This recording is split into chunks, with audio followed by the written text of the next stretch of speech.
Señor.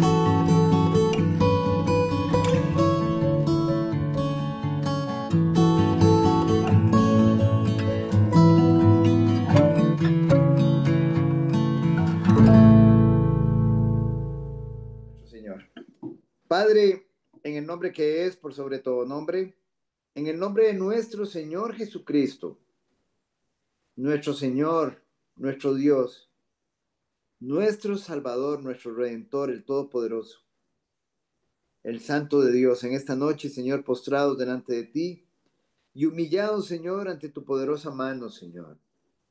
Agradecidos contigo, Señor, por lo bueno que tú eres, por lo precioso que tú eres. Eres bueno siempre, Señor.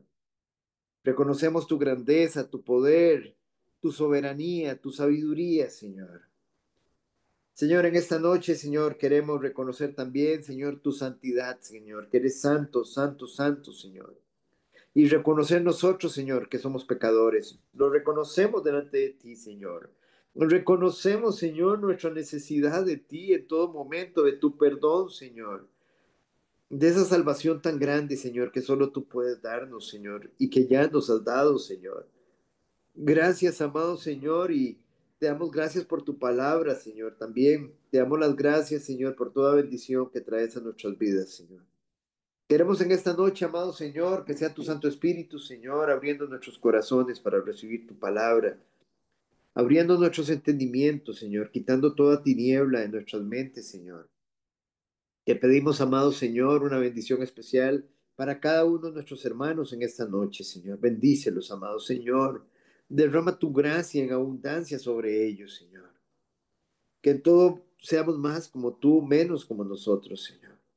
Que tú crezcas en todo momento y nosotros menguemos, Señor. Oh Dios, que ayúdanos a comprender, Señor, por medio del poder de tu gracia, Señor. Oh, amado Señor, que somos dichosos, somos bienaventurados, Señor, que hemos nacido, Señor, para tu gloria y para tu honra, Señor. Ese es el propósito, Señor, por el que estamos acá, Señor. Gracias, amado Señor, y solo queremos conocerte a ti, Señor, que eres la vida eterna, Señor. Gracias una vez más, Señor, y líbranos de hacer algo en nuestros propios medios, Señor, que todo sea obrado por ti, Señor. Y continúa tú, amado Señor, recibiendo la gloria y la honra, Señor. Oramos por aquellos que están quebrantados, Señor, de salud, Señor. Tal vez, Señor, oh Dios, atravesando diversas circunstancias, Señor, oramos por Doña Flor, Señor, oramos por Dieguito, Señor, en el nombre de Jesús también. Oramos, Señor, amado, por aquellas circunstancias, Señor, familiares que puedan estar envolviendo a nuestros hermanos, Señor, para que tú derrames gracia en abundancia, Señor. Oramos, Señor, amado, también, Señor, por aquellos que están tal vez con circunstancias materiales, Señor, de trabajo, Señor, para que tú suplas, Señor, y proveas todo lo que ellos necesitan, Señor. Gracias, Señor, y que seas tú, Señor, en todo, Señor, guiándonos, Señor, enseñándonos, dirigiéndonos, Señor, y recibiendo la gloria y honra. En el nombre que es, por sobre todo nombre oramos. Amén y amén. Muy bien, bienvenidos a nuestra hermana también, doña Marcela, bienvenida, que el Señor me la bendiga, doña Alba, bienvenida. Buenos días, buenos días. Buenas tardes, ya buenas tipo noche Buenas ya. noches, Marcela. Hola, Hola, ¿cómo le buenas va? noches. Buenas Aquí noches a estamos todos. presentes. Doña Bienvenidas, Alba, familia, bienvenidas, gracias. bienvenidas, que el Señor les bendiga.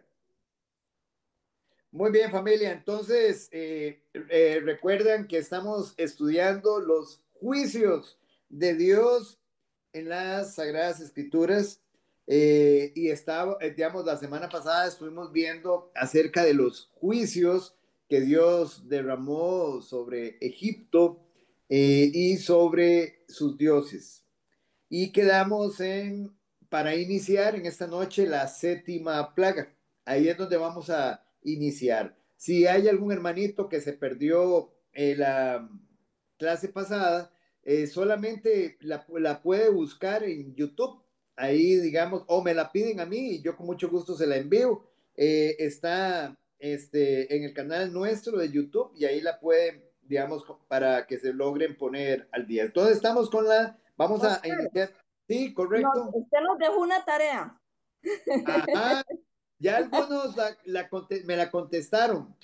Ah, bueno. Me la Yo, contestaron yo, mensaje, pero si alguien tiene alguna duda, de hecho hoy lo vamos a ver, si alguien tiene alguna duda o ya lo pudieron ok. investigar en cuanto a si el faraón murió, digamos, con el derramamiento de las plagas sobre Egipto o él queda en vida. Ahí, digamos, ya como les digo, algunos hermanos ya no lo enviaron por mensaje, pero si hay alguno que tiene todavía la dudita o se espera, porque ahorita lo vamos a ver. ¿Alguien quiere adelantárnoslo? Yo tengo una duda. Sí, don Juan Carlos. Nosotros quedamos, es que yo seguro me perdí un toque porque era en la plaga de las langostas, ¿no es cierto? No, Juan Carlos, la última que nosotros vimos fue la plaga de las úlceras. Ah, Ahora vamos a la séptima plaga. ok. Pero si, digamos, usted estuvo en la clase anterior. Sí, sí, yo estuve, pero no sé por qué tenía la duda de que. Sí, habíamos quedado, vimos la de las úlceras, esa fue la última que Sí, sí, vimos sí. y hoy vamos a estar con la séptima. El Ah, es que granizo. ya sé por qué me enredé. Ajá, ok. Es que Egipto y sus dioses, estamos viendo las 10 plagas. Ajá, Los correcto. juicios de Dios son más todavía. Ya, ya. Ok, ok, perfecto. Entonces, familia, si gustan, nos esperamos y ahorita le damos respuesta a esa pregunta, ¿verdad? Entonces, la séptima plaga, el granizo. Esta plaga de granizo, digamos, hermanos, es muy interesante porque fue inusual en Egipto. Ahora, no tanto por el hecho de que haya sido granizo, sino, digamos, porque en Egipto casi no llovía, casi no había lluvia. De hecho, digamos, en Egipto lo normal aún hoy es que reciba alrededor, digamos, de 2 centímetros a 5 centímetros de agua, de lluvia. Entonces, eso hizo completamente anormal esta señal. Y esta anormalidad debió haber llamado la atención de Faraón. Sin embargo, con lo endurecido del corazón que él tenía, digamos, lo endurecido de su corazón, tampoco lo logró discernir, ¿verdad? Entonces es muy importante que le pongamos atención a esto. Esta plaga, digámoslo así, es como, vamos a ponerlo así, como cuando Dios va a mandar el diluvio y nunca ha llovido. Y digamos, y el Señor anuncia el diluvio y no le creen a Noé. Él lo anuncia por medio de Noé y no le creen a Noé. Bueno, algo así, exactamente, digamos, en una escala menor en Egipto. Casi no llovía y de pronto llueve granizo, ¿verdad? Entonces, vamos un momentito a Éxodo capítulo 22, capítulo 9, perdón, capítulo 9, versículo del 22 al 26. Y arranquemos con usted, don Juan Carlos, leyendo. Éxodo capítulo 9, versículos del 22 al 26. Ujú. Ok, hermanos, dice así, Éxodo 9:22. Y Jehová dijo a Moisés, extiende tu mano hacia el cielo, para que venga granizo en toda la tierra de Egipto, sobre los hombres y sobre las bestias y sobre toda la hierba del campo en el país de Egipto. Y Moisés extendió su vara hacia el cielo, y Jehová hizo tronar y granizar, y el fuego se descargó sobre la tierra, y Jehová hizo llover granizo sobre la tierra de Egipto.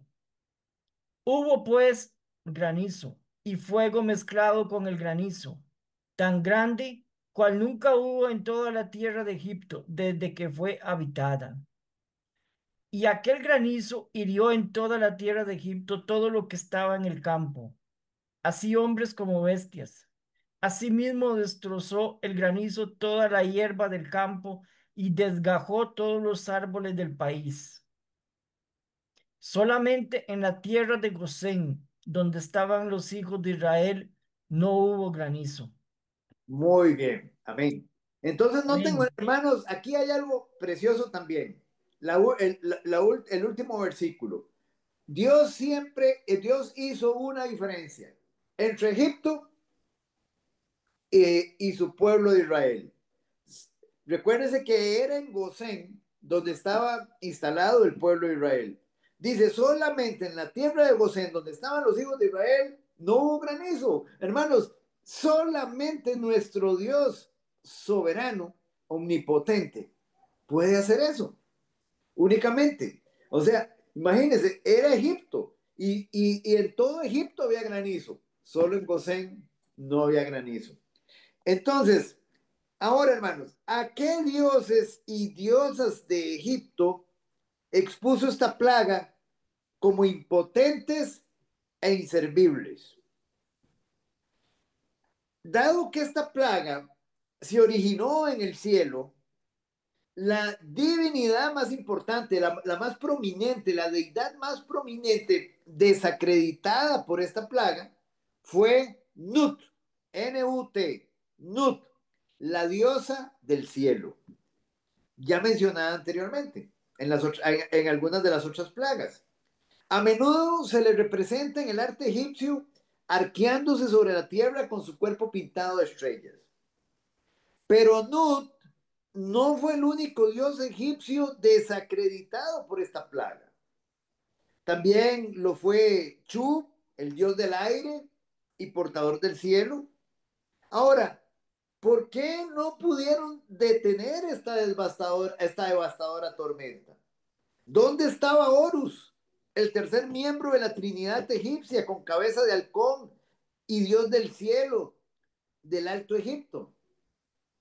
¿Y qué decir de Set, el dios de las tormentas y protector de las cosechas, o de Neper, el dios de los cereales, o de Osiris, gobernante de la vida y la vegetación?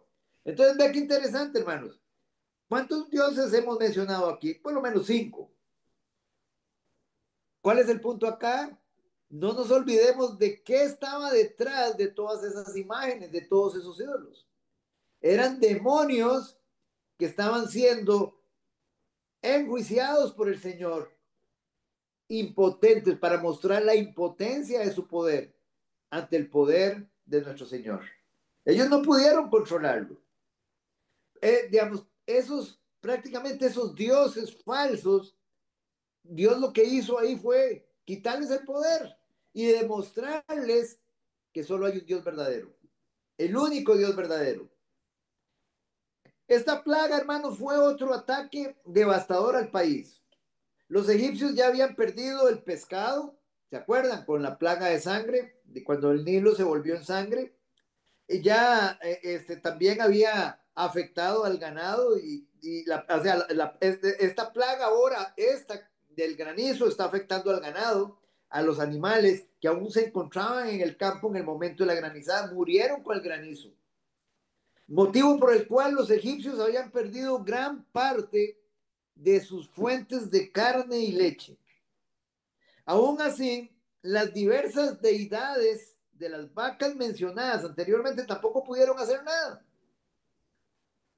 En cuanto a la hierba mencionada en este pasaje, también incluía la principal fuente de fibra de donde los egipcios tomaban para confeccionar sus prendas.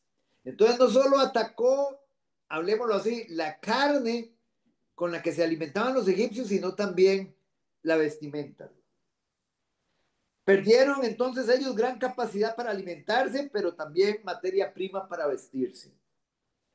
Ahí tenemos la 7ª plaga. Vamos a la 8ª plaga.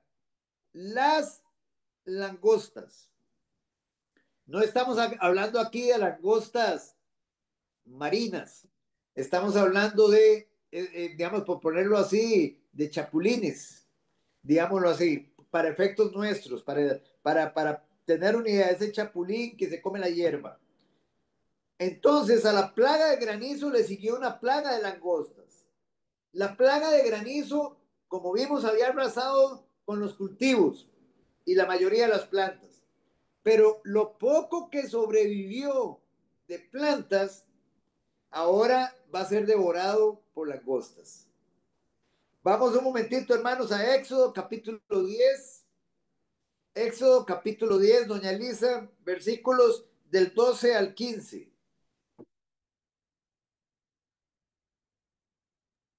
Dice, entonces Jehová dijo a Moisés, extiende tu mano sobre la tierra de Egipto para traer la langosta, a fin de que suba sobre el país de Egipto y consuma todo lo que el granizo dejó. Y extendió Moisés su vara sobre la tierra de Egipto, y Jehová trajo un viento oriental sobre el país todo aquel día y toda aquella noche. Y al venir la mañana, el viento oriental trajo la langosta. Y subió la langosta sobre toda la tierra de Egipto, y se asentó en todo el país de Egipto, en tan gran cantidad como no la hubo antes ni la habrá después. Y cubrió la faz de todo el país, y oscureció la tierra, y consumió toda la hierba de la tierra, y todo el fruto de los árboles que había dejado el granizo.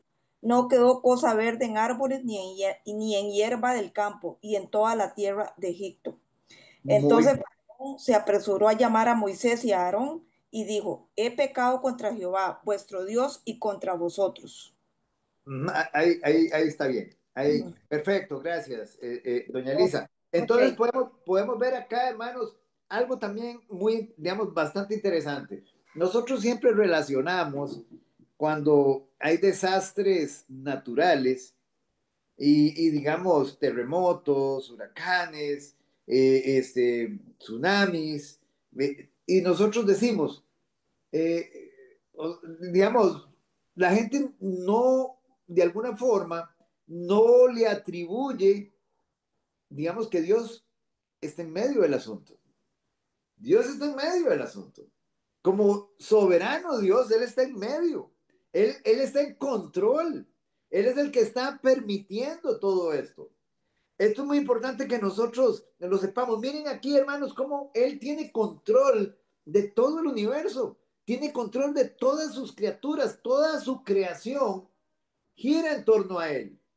De hecho, es interesante porque la única creación, la única parte de la creación que no gira en torno al Señor, que no ha girado en torno al Señor, son los demonios y los hombres. Pero todo el resto de la creación está rendida y hace el propósito por el cual Dios la creó. Y esto es importante que nosotros lo tengamos presente, hermanos. Vean las langostas, le obedecieron al Señor. Los piojos le obedecieron al Señor. Las ranas le obedecieron al Señor. O sea, todo el Señor que está demostrando su omnipotencia y su soberanía, digamos, sobre todo el universo. Entonces, muy importante, hermanos, que nosotros tengamos presente que nada de lo que sucede, absolutamente nada de lo que sucede, Dios está fuera de ese control. Dios está totalmente controlando todo lo que está sucediendo. Él está reinando en su trono. Así que esto es algo maravilloso. Digamos, a mí me gusta mucho el Salmo 46. Vamos un momentito ahí, me gusta mucho porque aquí nos habla acerca precisamente de eso. Salmo 46. Todo, hermanos, todo en nuestra vida, absolutamente todo lo que nos sucede está en control. Vamos a Luisito, Luis Cruz, por favor, léame, vamos a hacerlo en dos partes. Léame, por favor, eh, hasta el versículo 4, 46 versículos del 1 al 4. Primeramente, Luis. Salmo 46 versículos del 1 al 4. Dios es nuestro amparo y fortaleza, nuestro pronto auxilio en las tribulaciones. Por tanto, no temerás aunque la tierra sea removida y se traspasen los montes al corazón del mar, aunque bramen y se turben sus aguas y tiemblen los montes a causa de su braveza, del río sus corrientes alegran la ciudad de Dios, el santuario de las moradas del Altísimo. Muy bien. Ahora, doña Marcela, por favor, del versículo 5 y me va a leer hasta el 11. Vean este versículo 5. Dice así. Dios está en medio de ella, no será conmovida. Dios la ayudará al clarear la mañana. Bra- bramaron las naciones, titubearon los reinos. Dios, Él, su voz, se, derri- se derritió la tierra. Jehová de los ejércitos está con nosotros. Nuestro refugio es el Dios de Jacob. Venid, ved las obras de Jehová que han puesto asolamientos en la tierra, que hace cesar las guerras hasta los fines de la tierra, que quiebra el arco, corta la lanza y quema los carros en el fuego. Estad quietos y conoced que yo soy Dios. Hasta ahí. Al 11. Seré exaltado entre las naciones, enaltecido seré en la tierra. Jehová de los ejércitos está con nosotros, nuestro refugio es el Dios de Jacob. Muy bien. Entonces, familia, vean qué interesante. Nada más enfaticemos en esto. Enfaticemos en el versículo 5. Dios está en medio de ella. No será conmovida. Dios la ayudará a clarear, Dios la ayudará al clarear la mañana. Ahora vean el versículo 6. Bramaron las naciones, titubearon los reinos, dio él su voz, se derritió la tierra. ¿Quién es el que manda todo eso? ¿Quién es el que permite todo? El Señor. Jehová de los ejércitos está con nosotros. Nuestro refugio es el Dios de Jacob. No importa lo que esté sucediendo, los montes se pueden estar traspasando al mar, hermanos, la tierra se puede estar moviendo. Él está con nosotros, Él es nuestro refugio. Jehová de los ejércitos está con nosotros. Aquí tienen una promesa, hermanos. Tienen una promesa. Ahora vean este otro. Estad quietos, versículo 10. Estad quietos y conoced que yo soy Dios. Seré exaltado entre las naciones, enaltecido seré en la tierra. Jehová de los ejércitos está con nosotros. Nuestro refugio es el Dios de Jacob. Aquí vienen, hermano, ¿lo sienten realmente ustedes así? ¿Es realmente el Dios de Jacob su refugio? ¿Están ustedes quietos, esperando solamente en Él? Porque Él es Dios. Él está en control de todo. Él es nuestro amparo y fortaleza. Él es nuestro pronto auxilio en las tribulaciones. Aquí lo tienen, hermanos. Entonces, el Señor está en control de todo. Y no hay absolutamente nada que suceda que no, donde el Señor, digámoslo así, quede exento de responsabilidad o digamos, o que lo sorprenda a Él. Vamos a uno más, vamos a Lamentaciones para que ustedes lo vean. Vean Lamentaciones. Lamentaciones capítulo, creo que está en el 3. Vamos a ver. Lamentaciones. ¿Saben quién escribió Lamentaciones? Jeremías. Jeremías. Perfecto, don Juan Carlos. Vamos un momentito, digamos, a Lamentaciones, capítulo 3. Tati, capítulo 3, versículos del 37 al 39. Perfecto. Pasaje conocido. ¿Quién será aquel que diga que sucedió algo que el Señor no mandó? De la boca del Altísimo no sale lo malo y lo bueno. Eh, sí, el 37. 39. Ahora. Ok. ¿Por qué se lamenta el hombre viviente? Laméntese el hombre en su pecado. Muy bien. Lo tienen aquí. Véanlo despacito. ¿Quién? Vea que son preguntas. ¿Quién será aquel que diga que sucedió algo que el Señor no mandó? ¿Quién será? Aquí, ¿qué es lo que está hablando? ¿De qué nos está hablando? De la soberanía de Dios. Él hace lo que quiere en el cielo y en la tierra. Hermanos, el diablo tiene poder, el diablo sí, pero limitado. El poder que el Señor le quiere dar. ¿Quién será aquel que diga que sucedió algo que el Señor no mandó? Todo lo que nos sucede, hermanos, absolutamente todo. Hoy se le cayó un cabello a usted. El Señor lo permitió. Hoy un pajarito. cayó, él lo permitió, él está en control de ese pajarito. Todo lo que absolutamente sucede en este universo, Dios está en control. Así que hermanos, eso, o sea, ¿a dónde nos debe llevar eso? A estar quietos, a estar quietos y conocer que Él es Dios. Y solamente confiar en lo que el Señor está haciendo en su vida y en lo que el Señor está permitiendo en su vida. Eso es lo importante, hermanos, que nosotros debemos tener presente. No importa lo que estemos atravesando. Y aquí llevemos el punto de nuestra prueba a la prueba más grande. Aún una enfermedad nuestra, donde estemos al borde de la muerte, o la pérdida de un ser querido. Digamos, hermanos, un desastre natural. Hermanos, lo que ustedes se quieran imaginar en este momento, un problema familiar, Dios está en completo control. De la boca del Altísimo no sale lo bueno y lo malo. Ahora vea lo que aquí el Señor nos desafía y nos dice, si usted se va a quejar, quéjese por su pecado. Si usted se va a lamentar, laméntese por su pecado. Es la única queja que el Señor acepta. El Señor no acepta ninguna queja de nadie. Absolutamente ninguna queja. El Señor lo único que acepta es, Señor, he pecado, Señor, perdóname, Señor, oh Dios. Y donde usted se está lamentando por esa falta que usted ha cometido en contra de Él, esa es la única queja que el Señor recibe. Las demás quejas cuentan, hermanos, como pecado. La queja es un pecado. Terrible, terrible delante de Dios. Porque todo lo que nos sucede, Dios lo está permitiendo.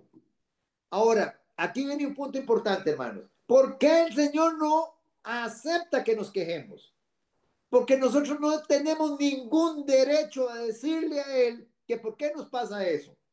¿Por qué razón? Y la razón nos la da aquí mismo en el capítulo 3, versículo 22. Don Edwin, leamos ese pasaje. Aquí mismo donde Dice, estamos, las por la misericordia de Jehová no hemos sido consumidos, porque nunca decayeron sus misericordias. 23. Nuevas son cada mañana, grande es tu fidelidad.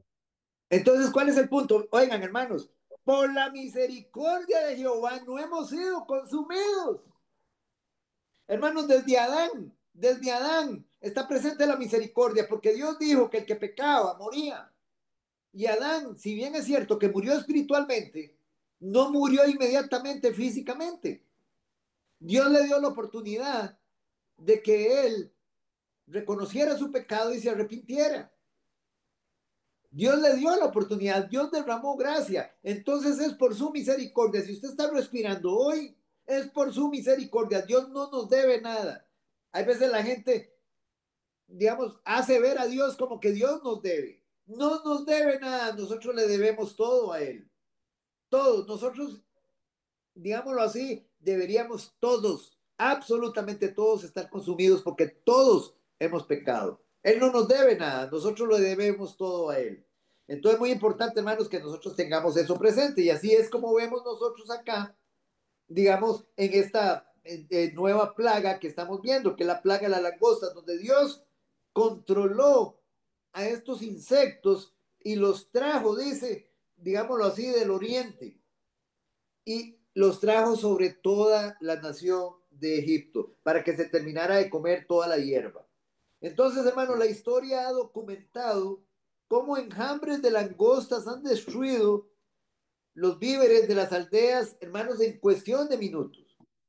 Simplemente devoraron todo lo verde, hasta la última hoja.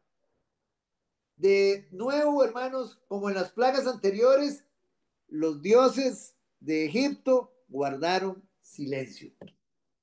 Y aquí, digamos, cabe preguntarse, ¿qué pensaron sus adoradores al presenciar esa devastación? ¿Dónde estaba Anubis, uno de los dioses? el guardián de los campos con cabeza de chacal. ¿Y dónde estaba el dios principal de la agricultura, Osiris? ¿Dónde estaba Isis, Set y Neper? ¿Dónde estaba Chu, el dios del aire, y Amón, el dios del viento? Porque dice que digamos que esas langostas fueron traídas por el mismo viento del oriente. ¿Dónde estaban? Los campos devastados por el granizo y quemados por el fuego, y ahora despojados por las langostas, daban testimonio de la impotencia de los dioses de los dioses egipcios. Ahí teníamos la octava plaga. Vamos a la novena. La novena plaga, la oscuridad. Tinieblas. Esa es la novena plaga, tinieblas. Vamos, por favor, al capítulo 10 de Éxodo, capítulo 10 de Éxodo, versículos del 21 al 23, don Juan Carlos. Capítulo 10, versículos del 21 al 23. Ok, dice así. Jehová dijo a Moisés, extiende tu mano hacia el cielo, para que haya tinieblas sobre la tierra de Egipto, tanto que cualquiera las palpe. Y extendió Moisés su mano hacia el cielo, y hubo densas tinieblas sobre toda la tierra de Egipto por 3 días. Ninguno vio a su prójimo, ni nadie se levantó de su lugar en 3 días. Mas todos los hijos de Israel tenían luz en sus habitaciones. Muy bien, hermanos. Mire, hermanos, no, yo les ruego que cuando nosotros leamos las Sagradas Escrituras lo hagamos detenidamente y nos metamos en ellas, nos sumerjamos en ellas. Vean ustedes acá, hermanos, cuando usted se mete en ellas, digamos, lo primero que aquí vamos a rescatar es este último versículo. Todos los hijos de Israel tenían luz en sus habitaciones. O sea, todo Egipto estaba en oscuridad total, pero la tierra de Gosén, donde estaban los israelitas, había luz. Hermanos, vean ustedes la clase de señal.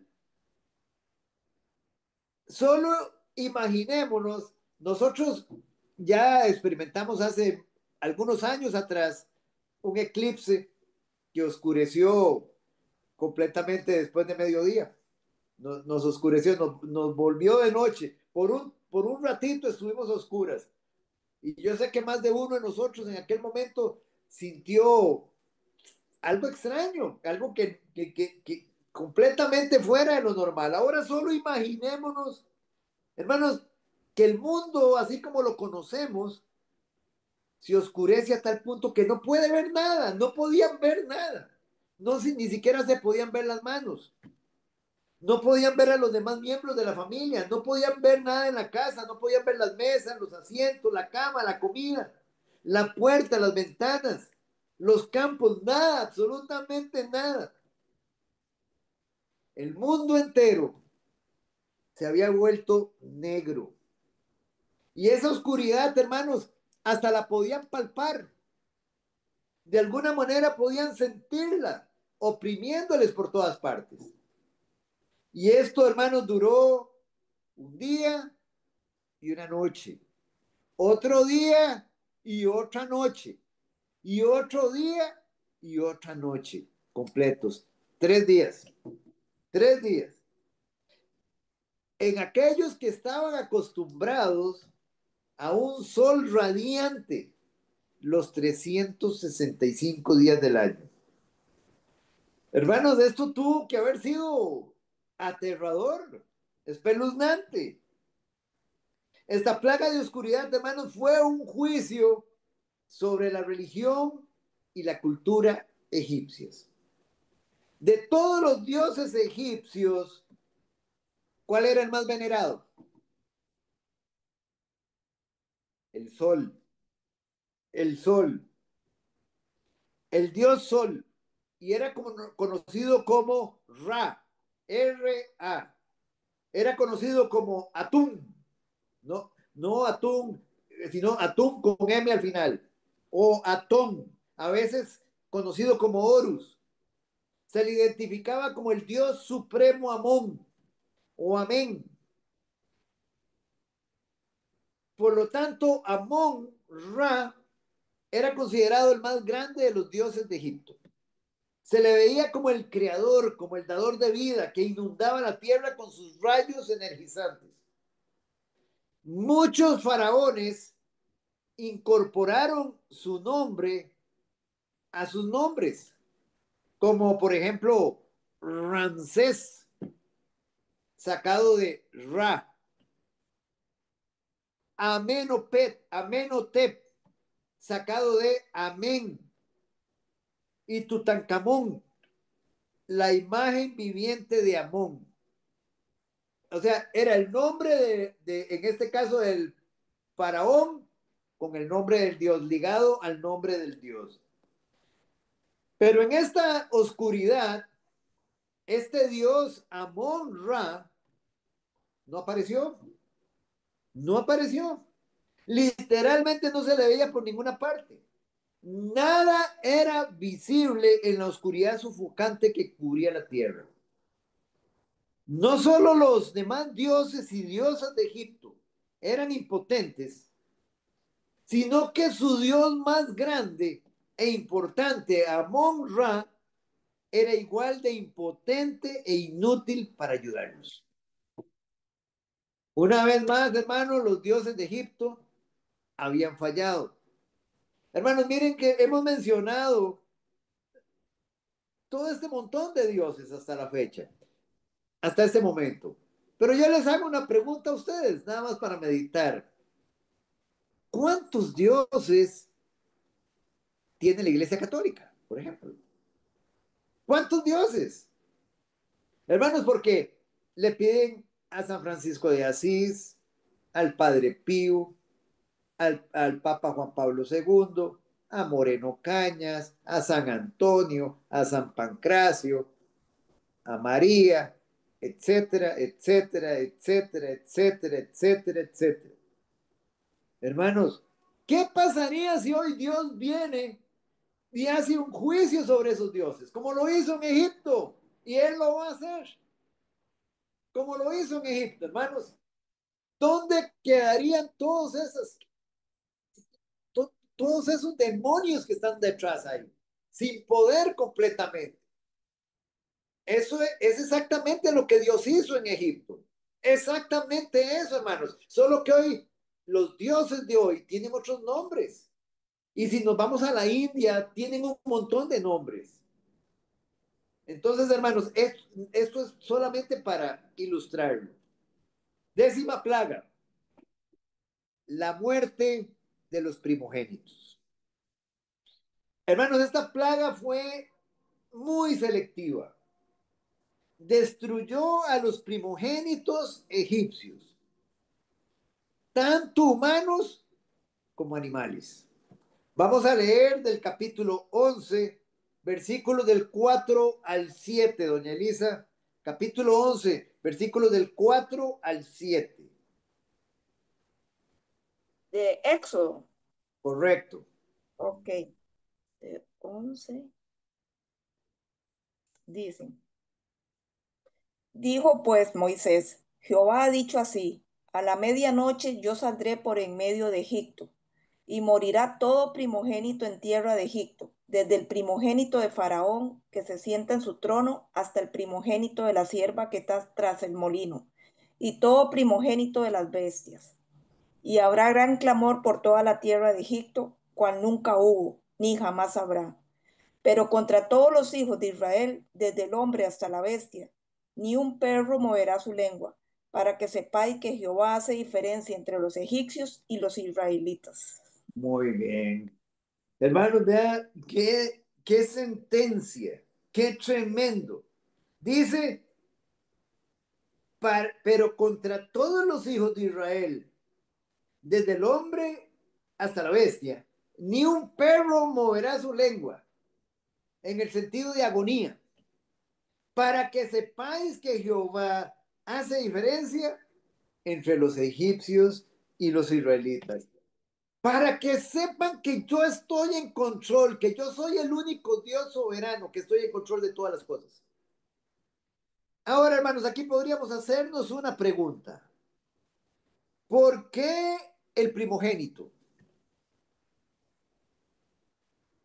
Y la respuesta nosotros la encontramos en capítulo 4 de Éxodo. Vamos al capítulo 4, versículos del 22 al 23. Capítulo 4, versículos del 22 al 23. Doña Marcela. 22 al 23. Y dirás a Faraón, Jehová ha dicho así, Israel es mi hijo, mi primogénito. Ya te he dicho que dejes ir a mi hijo para que me sirva, mas no has querido dejarlo ir. He aquí, yo voy a matar a tu hijo, tu primogénito. Hermanos, lo ven, hermanos. Aquí todavía no se ha dado ninguna plaga. El Señor siempre nos advierte previamente, hermanos.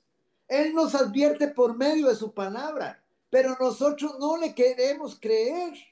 No le creemos muchas veces. El Señor advirtió a Faraón.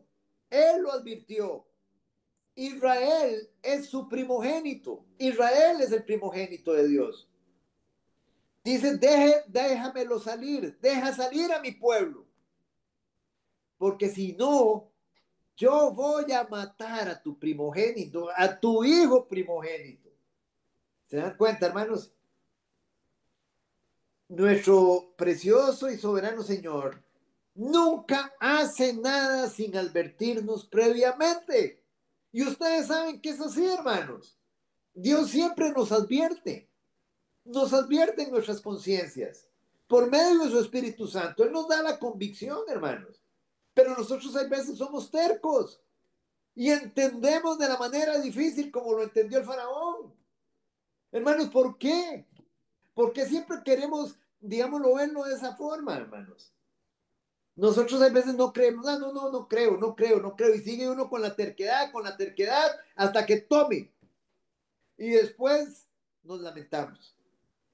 Así somos nosotros, los seres humanos, pecaminosos, pecadores, caídos. Ahora, por otra parte, en esa época y cultura, el primogénito también recibía la mayor parte de la herencia de un padre. El primogénito generalmente se convertía, estamos hablando aquí en Egipto, en la élite gobernante del país. Los generales y oficiales militares, en los administradores principales y en los propios faraones.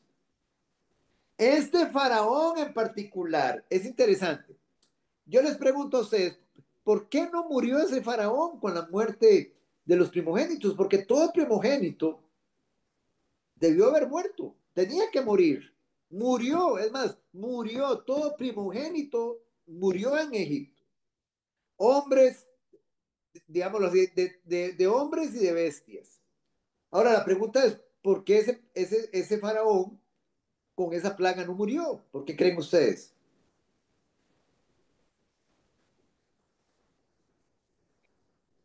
Eh, este, Está fácil, está muy fácil la pregunta. no, es que, digamos, la idea era que murieran los primogénitos de la familia, ¿verdad? El primer hijo, Ajá, el hijo mayor, ¿verdad? correcto. Pero el faraón, hasta donde yo entiendo, no tenía papá, ya había muerto. Pero no importa, pero si era primogénito. Sí, yo sé que era primogénito, No, no, no, no, no, no. Que Don si era Oscar, primogénito. Sí, perdón. ¿Quién me habla? yo, Pues, don Oscar, ¿quedó vivo para que se demostrara el poder de Dios o no? también. no, no, en este caso, ¿saben por qué no muere? Porque no era primogénito. Él no era primogénito. Por eso es que queda vivo, porque él no era un primogénito. Ah, bueno, sí, ok. Por eso le digo que no es una pregunta, digamos, sencilla, pero él no muere porque él no es un primogénito. Los que murieron fueron los primeros hijos. Él primero. No importa si el papá estaba muerto, él primero. era el que moría. El primero de hombres y el primero de animales. Entonces, nada más eso es para que ustedes tengan una explicación por qué el faraón no muere. No muere en esa muerte de los primogénitos, porque él no era un primogénito. Quizás su hermano mayor había muerto a una edad más temprana, y este faraón era el siguiente en la línea de sucesión. Pero su hijo, el hijo de este faraón, sí estaba, digamos, en línea de sucesión para ser el siguiente faraón. ¿Y qué le pasó? Pereció. Pereció en esa plaga. Una vez más, los dioses de Egipto, hermanos, guardaron silencio. Serket, la diosa de la protección, se mostró impotente. Meshkenet, la diosa que presidía el nacimiento de los niños, no pudo salvar a los primogénitos. Sobek, el dios de la protección y la fertilidad, personificador del poder de los faraones, no pudo proteger a nadie. Renetunet, el dios con forma de buitre, el dios protector especial del faraón, no pudo proteger al hijo del faraón, que sería el siguiente faraón. ¿Y dónde estaba de nuevo Osiris? El dador y gobernante de la vida. Con esta plaga, hermanos, el faraón egipcio finalmente cedió y dejó ir a los israelitas. Y es interesante, hermanos, también, porque nosotros muchas veces veamos lo siguiente. El Señor llega y permite una prueba en nuestras vidas. Y nos vimos, nosotros en esa prueba, nos vimos afectados. Pero vean qué interesante. Y buscamos a Dios en aquel momento. Buscamos al Señor que nos ayudara en esa prueba que teníamos. Pudo haber sido económica, pudo haber sido con un hijo, pudo haber sido con un matrimonio, de que me lo despidieron del trabajo, lo que sea, de enfermedad, lo que sea. Pero el punto es que esa persona llegó y en ese momento de la prueba levantó su vista a Dios y le pidió al Señor que le ayudara.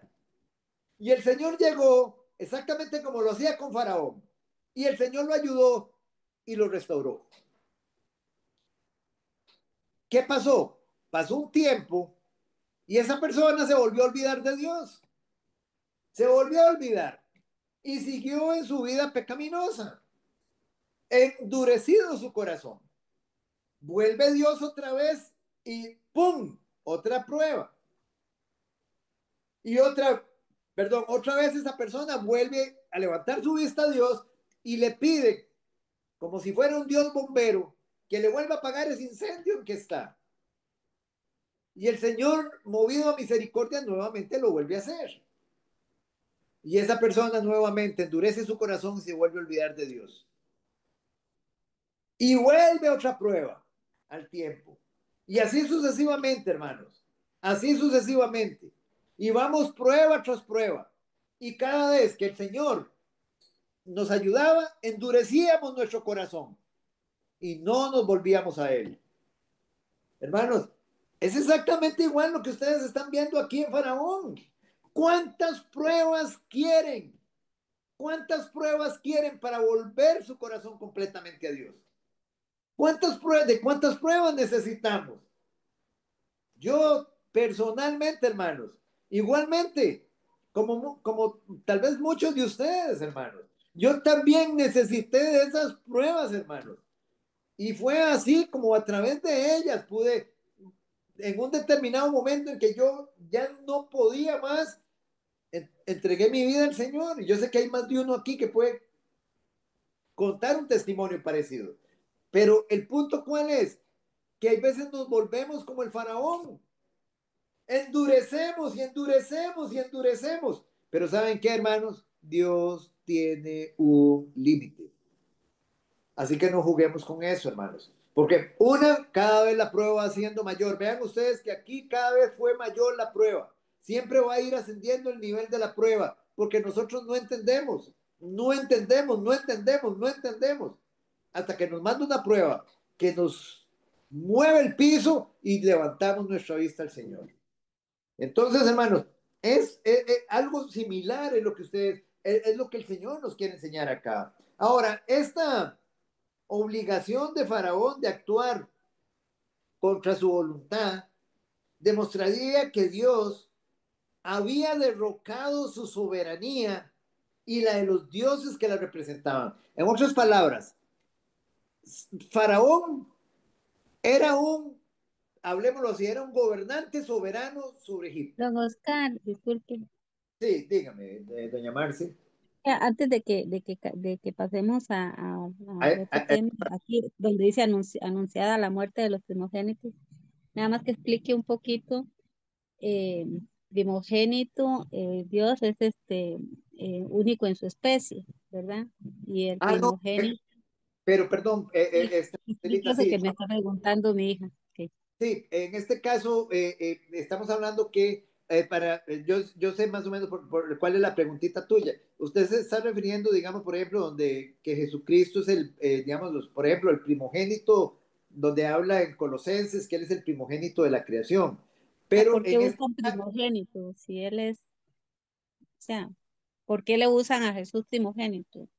ok, La pero es palabra. porque esa palabra en el griego primogénito, lo que significa es preeminente, preeminente, eso es lo que significa. Ahora, si usted me dice, ¿de dónde usted me dice que, o sea, no se refiere a primero, a primer ser creado o a primero, o a primer hijo? ¿Por qué no se refiere a eso? ¿Y por qué se refiere a preeminente? Es muy sencillo, porque si eso está en Colosenses capítulo 1, del versículo 15 en adelante, creo que hasta el 18. Entonces ahí se acuerda que ya yo en alguna de las clases lo habíamos hablado. Los testigos de Jehová, ellos dicen, mire, ahí dice que Jesucristo es el primogénito de toda creación. Entonces eso quiere decir que Él es el primer ser creado. Pero si usted sigue leyendo para abajo, y usted sigue digamos, con la misma idea de los testigos de Jehová, de que esa palabra primogénito significa primero, entonces más adelante dice que Jesucristo es el primogénito sobre la muerte. Entonces, si Él es el primogénito sobre la muerte, quiere decir que Él, pensando como un testigo de Jehová, Él es el primero que murió. Pero el primer hombre que murió no fue Jesucristo. El primer hombre que murió, ¿quién fue? Ya lo hemos visto acá. Caín, Caín, Caín. Abel. Abel. Ah, sí, sí, Abel. sí, sí. Ok, Abel. Caín no es el primero. Recuerde, el primer hombre en morir es Abel, que lo mató Caín. Muy bien. Entonces, hermanos, el punto es ese. Entonces, si él es digamos, esa palabra primogénito, o sea, como el primer ser creado, también debería de estar como el primero en morir. Pero si usted sigue leyendo ahí y puede ir un momentito a Colosenses para que lo vean, al final Pablo dice que él es para que él tenga la preeminencia en todo. Capítulo 1, versículo 18. ¿Qué dice? Marcela, léalo usted porque digamos que usted fue la que nos hizo la preguntita. Colosenses 1:18. Ok, un momentito. O sea, en otras palabras, la palabra primogénito en esta porción digamos que les digo, del capítulo 1, versículo 15 al 18 de Colosenses, esa palabra primogénito está en el sentido de preeminencia, no en el sentido de primero, ¿verdad? Ok. Ok. Don Oscar Colosenses, ¿qué? 1, Colosenses 1, versículos del 15 al 18. Pero vamos, doña Marcela solo me va a leer el 18. Ajá. Dice, y él es la cabeza del cuerpo que es la iglesia, él que es el principio, el primogénito de entre los muertos, para que en todo tenga la preeminencia. Muy bien, entonces si yo me traigo la idea de los testigos de que Él es de acuerdo al versículo 15, de que Él es el primer ser criado, la primera creación de Dios, si yo me traigo esa idea, aquí en el versículo 18, esa palabra primogénito debería ser que Él es el primero entre los muertos, Él es el primero que murió, pero esa no es la idea, porque vean cómo termina el versículo, para que en todo tenga preeminencia. Entonces, ¿a qué se refería el versículo 15? Él es el preeminente sobre toda la creación porque Él creó todas las cosas. Y el versículo 18, Él es el preeminente sobre la muerte, el primero en resucitar y nos va a hacer resucitar a todos los que creamos en Él, para que en todo tenga la preeminencia. Ok, no, Juan Carlos. No, que estaba buscando, ¿cómo se pronuncia en griego? Dice prototocos, Prototoco. primogénito. Exactamente, Prototocos, primogénito. Y esa exactamente, es su preeminencia. exactamente. Muchas gracias, don Juan Carlos. A ver, Excelente, muchas gracias. prototocos. Protococos. Voy, Ajá. voy a Ok, escribirlo ahí para que lo tengan en el chat. Muchas gracias, se lo agradezco. Dígame, don Edwin. preeminencia es privilegio también. Perdón. Preeminencia también es privilegio. No, preeminencia es, digamos que él está por encima de todo. El preeminente. Una persona preeminente es una persona que está por encima. Él está por encima de todo. Él es el preeminente. Los testigos quieren verlo como un ser creado. Él no es un ser creado. Él es el Dios todopoderoso, omnipotente, que creó todas las cosas. El preeminente sobre la creación y el preeminente sobre la muerte. ¿Le queda clarito, doña Marce? Sí, ahí cualquier cosa, también queda grabado y eso también lo podemos estar. Ok. Que si me pongo a hablar con ella, entonces no lo escucho a usted. No se preocupe, Yo tranquilita, digo, no yo se escuche, preocupe. escuche, escuche. Bueno, gracias. Ok, ahora, cuando nosotros dijimos ahora y leímos aquí en Éxodo que Israel es mi primogénito, ahí se refiere, digamos un ejemplo, también, o sea, en el sentido de Israel, recuérdense que es el pueblo que el Señor escogió por encima de todos los pueblos. Él es el preeminente por sobre los pueblos. A eso, digamos, esa es la idea. Por eso él dice, él es mi primogénito. Porque si ustedes ven Israel, Jacob no era el primogénito. ¿Lo era o no lo era Jacob? Jacob era el primogénito. Les pregunto, ¿era primogénito Jacob? No, No. ¿Quién yo era el creo que primogénito? no. ¿Quién era? No, pero no creo, yo creo no. ¿Quién era entonces? Era Esaú, ¿no es cierto? Esaú, listo. Ve, Luisito, o sea, nada más. O sea, Esaú y Jacob son hijos ¿de quién? ¿De quién son hijos? De Isaac. Isaac, recuérdense, Isaac tuvo dos hijos, Esaú, que era el primogénito, y Jacob. Jacob, Dios le cambia el nombre y le pone Israel, pero Jacob no es el primogénito como primer hijo, pero sí era el preeminente, era la nación preeminente de Dios. Estamos, a eso se refiere. No quisiste dejar ir a mi hijo, mi primogénito. A eso, a eso se refiere. Ok, entonces, ¿queda claro, familia? Ahora, hermanos, vamos a esta otra parte acá. Entonces, estamos hablando de que un faraón era un gobernante soberano. Un faraón era un gobernante soberano.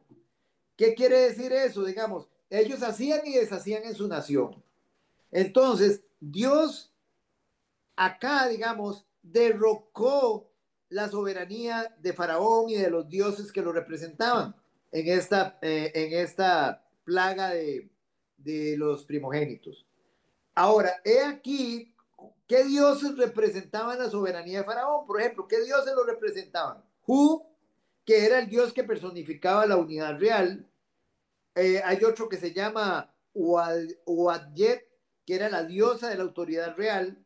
Amaat, diosa del orden cósmico bajo cuyo amparo y protección gobernaban los gobernantes de Egipto. Esto, hermanos, no le paremos tanta bola a los nombres de los dioses. Esto es solamente nada más una información de a qué dioses le llevó el único Dios verdadero juicio. La diosa de la guerra, Sefmet, quien supuestamente escupía fuego contra los enemigos del faraón. Todos estos dioses falsos fueron juzgados. Como yo le digo hoy si nosotros lo hiciéramos con la Iglesia Católica, todos ellos tienen nombre, hermanos. Todos ellos tienen nombre. Ustedes lo saben. Entonces es exactamente lo mismo. Y Dios demostró que eran impotentes e inútiles. ¿Es impotente el Padre Pío para hacer un milagro? Por supuesto, hermanos. Es impotente San Pancracio, es impotente. Es impotente San Martín de Porres, es impotente. ¿Quién hace sus milagros? Satanás, con sus huestes. ¿Estamos claros? Es muy importante que tengamos eso bien claro.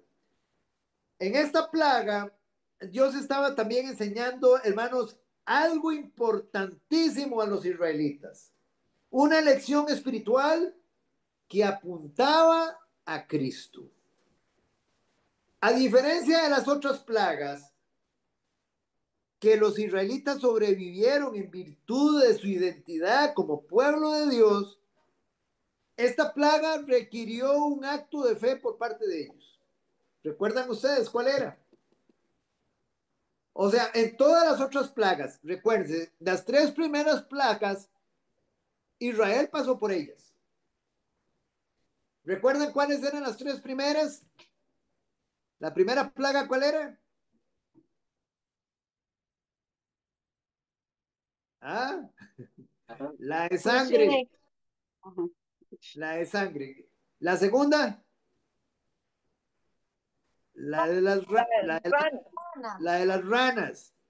Ajá. Y la tercera, la de los piojos. Los piojitos. Ok. Entonces ahí Israel pasó por esas tres plagas.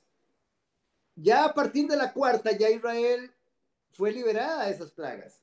Fue protegida por Dios. Pero en la plaga de los primogénitos, a pesar de que Israel fue protegida por Dios, tuvo que actuar en fe.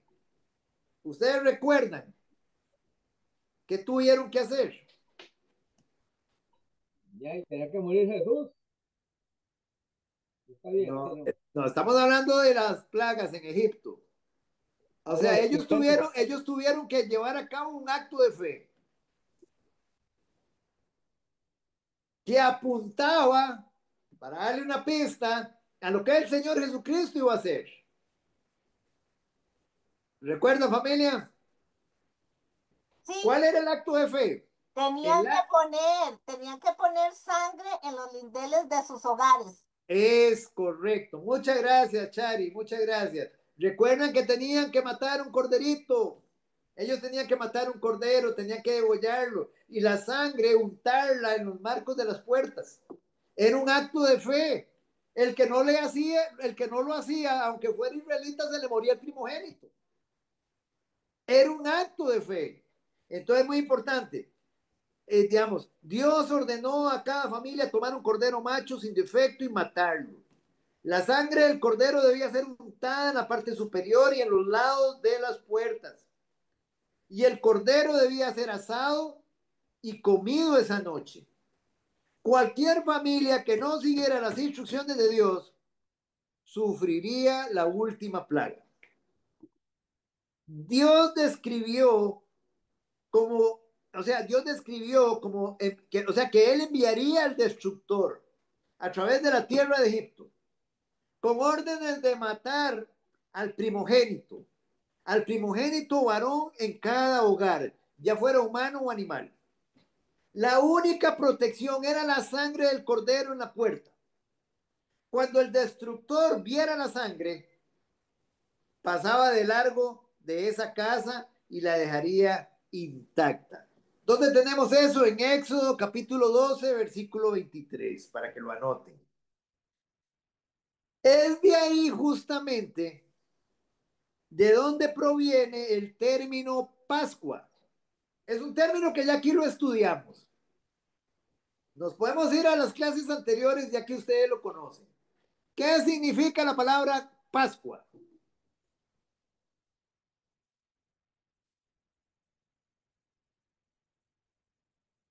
¿Recuerdan, familia?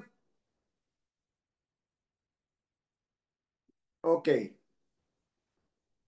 La palabra Pascua significa pasar por encima. Pasar por encima. La Pascua es un recordatorio de aquella noche en el antiguo Egipto cuando Dios liberó a su pueblo de la esclavitud. En Primera de Corintios, capítulo 5, versículo 7. Vamos un momentito ahí. Primera de Corintios 5, 7. Una Luisito, si vos... pregunta, Sí, dígame, tonta. Marce. Aquí donde dice pasar por encima, ¿va con S o con la Perdón, otra? pasar por Aquí, encima es con ¿con C. S o con Con C? C. Pasar por encima. Pasar, es como pasar por alto. Pasar por encima. Primera de Corintios 5:7. Sí, por favor, Luisito. Limpiaos pues de la vieja levadura, para que seáis nueva masa, sin levadura, como sois, porque nuestra Pascua, que es Cristo, ya fue sacrificada por nosotros. Muy bien. Analicémoslo. Limpiaos pues de la vieja levadura. ¿Cuál es la vieja levadura? El viejo hombre. Podría ser el viejo hombre. La levadura siempre tiene que ver con pecado. Pecado. La levadura simboliza el pecado. Limpiaos pues de la vieja levadura para que seáis nueva masa, sin levadura. Esto habla, hermanos, precisamente de eso. No, digamos, del nuevo nacimiento. Dice, para que seáis una nueva masa, una nueva creación, como sois, porque nuestra Pascua, que es Cristo, ya fue sacrificada por nosotros. Entonces, el sacrificio del Cordero en aquella noche de la muerte de los primogénitos simbolizaba lo que Cristo iba a hacer por nosotros. Mientras que los israelitas fueron liberados de la esclavitud de Egipto, nosotros a través de del Cordero de Dios fuimos liberados del poder del pecado. Entonces, hermanos, mientras los israelitas encontraban la protección de Dios en sus hogares, todos los demás hogares en la tierra de Egipto experimentaban la ira divina al morir sus seres queridos. ¿Alguna dudita en cuanto a lo que hasta el momento hemos visto? Vamos ahora al juicio contra el faraón. La muerte del primogénito fue la última plaga. Fue la última plaga. Pero no el juicio final sobre los dioses de Egipto. Esa fue la última plaga, pero no el juicio final sobre los dioses de Egipto. Quedaba un Dios mayor por juzgar y demostrar que no era Dios en absoluto. ¿De quién estamos hablando?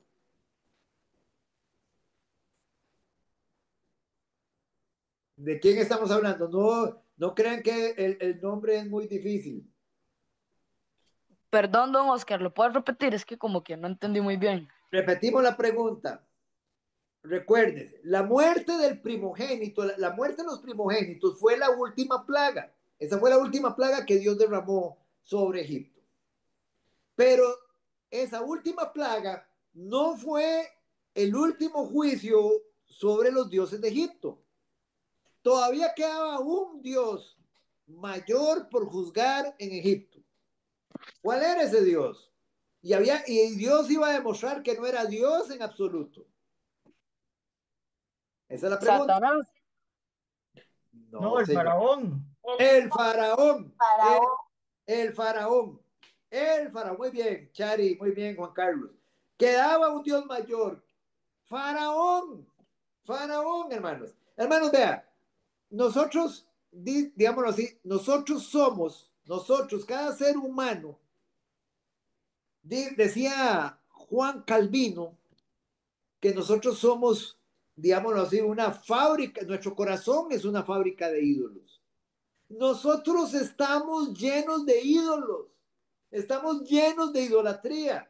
Y cuando hablamos llenos de idolatría, no estamos hablando de los santos de la Iglesia Católica, no necesariamente estamos hablando de imágenes. Estamos hablando de todo aquello que está por encima de Dios. Estamos hablando del celular, estamos hablando de las redes sociales, estamos hablando de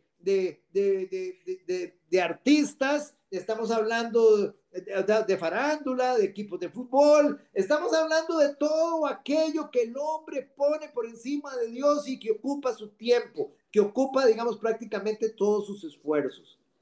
Esos se convierten en dioses en el corazón del humano. Pero hay un Dios mayor todavía que esos que nosotros tenemos. Hay un Dios mayor. ¿Cuál es ese Dios mayor que nosotros tenemos? Que nosotros teníamos, porque nosotros somos creyentes ya. Hay un Dios mayor que nosotros teníamos antes, que está por encima de todos los dioses, de todos esos ídolos que teníamos. ¿Cuál es?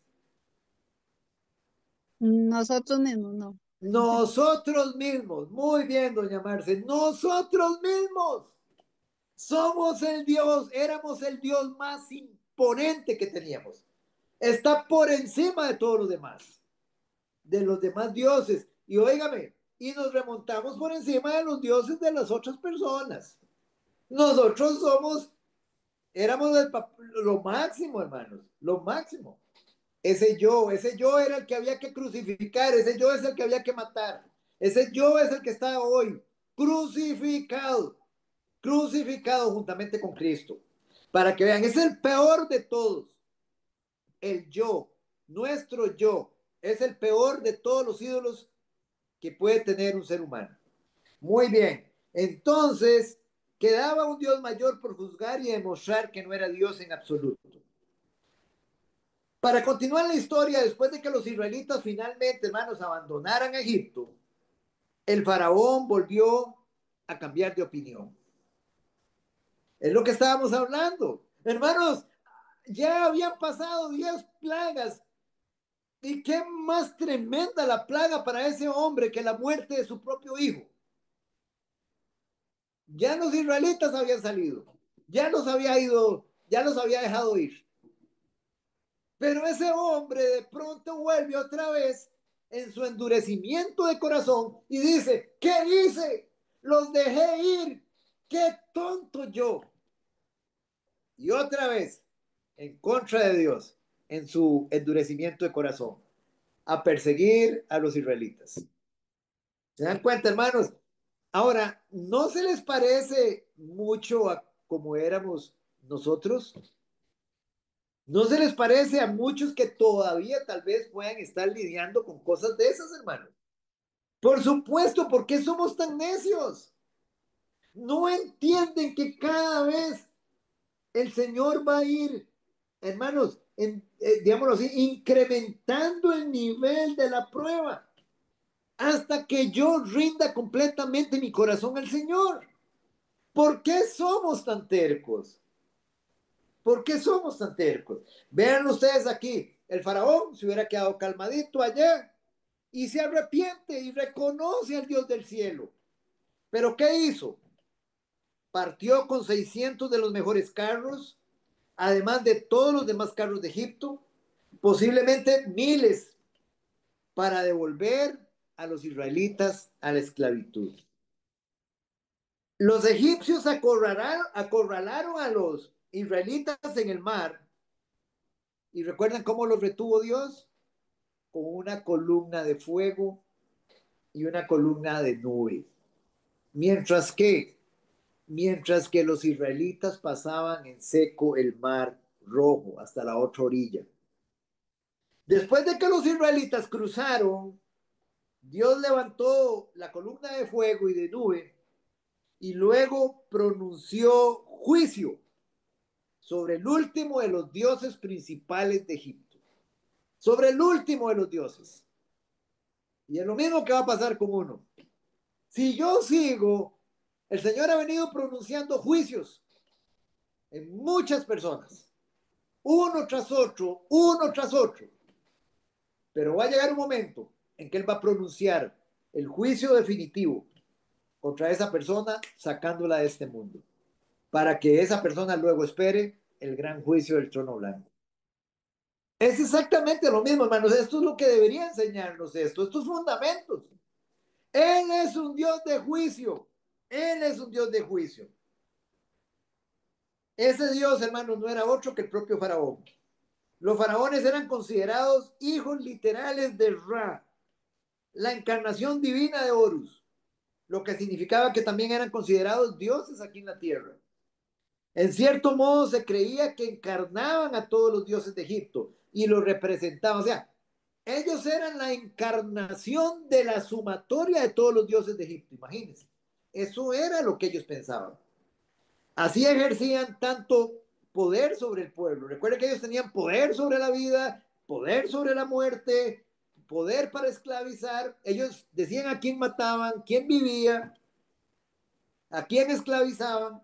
Y es por eso, hermanos, que se construían monumentos grandiosos y tumbas tan fabulosas, llenas de riquezas y tesoros. Se creía que esto era ¿para qué? Para honrar a los dioses y no simplemente a hombres. La mayor responsabilidad de un faraón era mantener el orden, mantener todo en orden para asegurar que las docenas de dioses y diosas egipcios cumplieran con sus responsabilidades y que el reino de Egipto se mantuviera próspero y fuerte.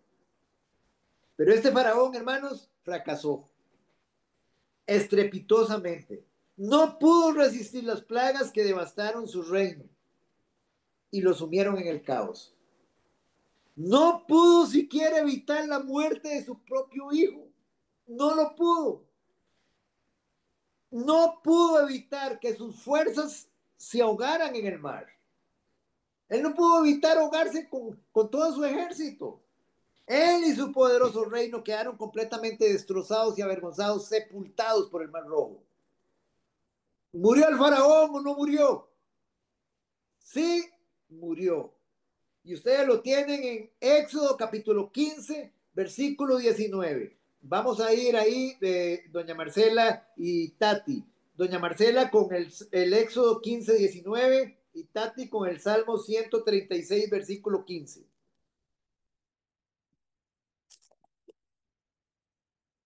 Éxodo 15, 19. Éxodo 15, 19, hermanos, aquí dice, porque Faraón entró cabalgando con sus carros y su gente de a caballo en el mar, y Jehová hizo volver las aguas del mar sobre ellos, mas los hijos de Israel pasaron en seco por en medio del mar. ¿Entró Faraón al mar? No. ¿Ah? Doña Marce, ¿entró Faraón al mar?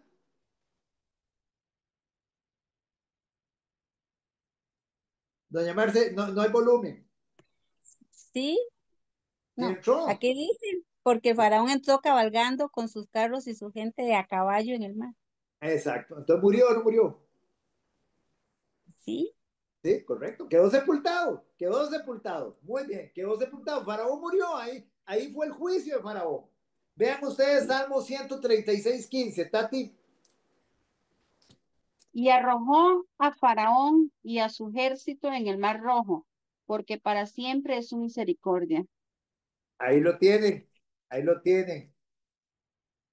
Y arrojó a Faraón y a su ejército en el Mar Rojo. Y arrojó a Faraón y a su ejército en el Mar Rojo. O sea, la película de los 10 mandamientos con Ben Hur y Jules Briner nos mintieron. Hermanos, nos mintieron. Tengan mucho cuidado, digamos, con las películas. Tengan mucho cuidado, nada más. Muchas veces, digámoslo así, lamentablemente son actuadas y lo que hacen muchas veces es desviarnos. Nos desvían de las Sagradas Escrituras. ¿Qué es más fácil grabar? ¿Un texto o una imagen en nuestra mente? Una imagen. Una una imagen. imagen. De hecho, hoy en día, ¿cómo aprenden más rápido los jóvenes, hermanos? La gente hoy, ¿cómo aprende más rápido? Con imágenes. Las imágenes se nos quedan. Los textos muchas veces nos cuesta más retenerlos. Don Entonces es muy Oscar, importante con lo que vemos. Sí, don Juan Carlos. de todas maneras esas películas están mal hechas porque al menos esa de Ben-Hur la ambientan en el tiempo de Ramsés II. Y Ajá, Ramsés II gobernó en torno a los 1200 antes de Cristo. Y bueno, el Génesis fue escrito en torno a los 1400 ajá, después de que los israelitas salieron de Egipto.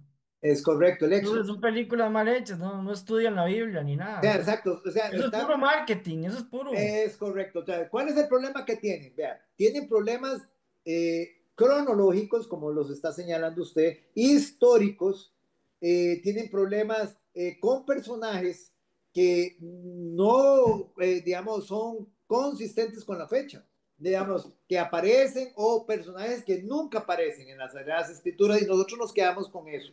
Entonces, muy bien, ahora, hay algo aquí que quiero mencionarles a ustedes. Vean que este hombre, ante las pruebas, no se rindió, no se rindió.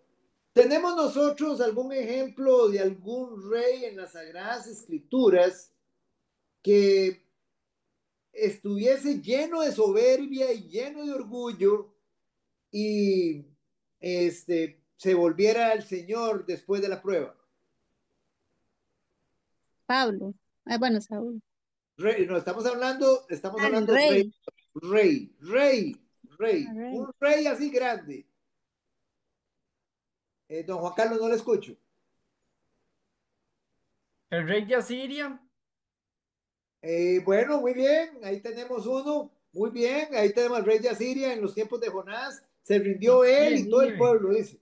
Es Muy bien, correcto. excelente, muy bien, ahí tenemos un rey soberbio, orgulloso, asesino, una nación, digamos, mala, sangrienta, se convirtió completamente. Otro rey que recuerden. Ciro no entra en esa clase. Ciro. No, ahí no, en esa clase no. Ni Nabucodonosor, ¿no? Ese Nabucodonosor, de ese es el que en este momento tenía en mi mente. Nabucodonosor.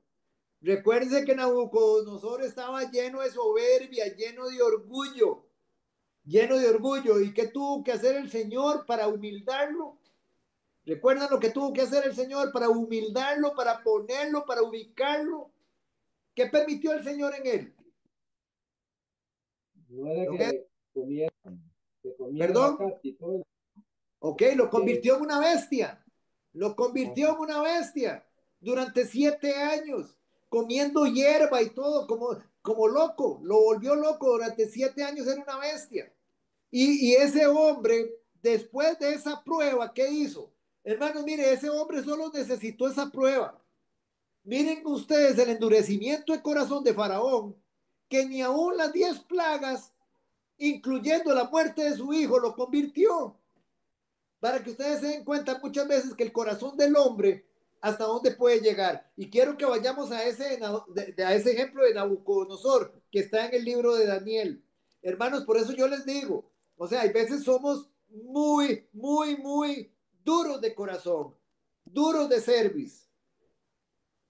Profeta Daniel, vamos al libro de Daniel y vamos a ir a...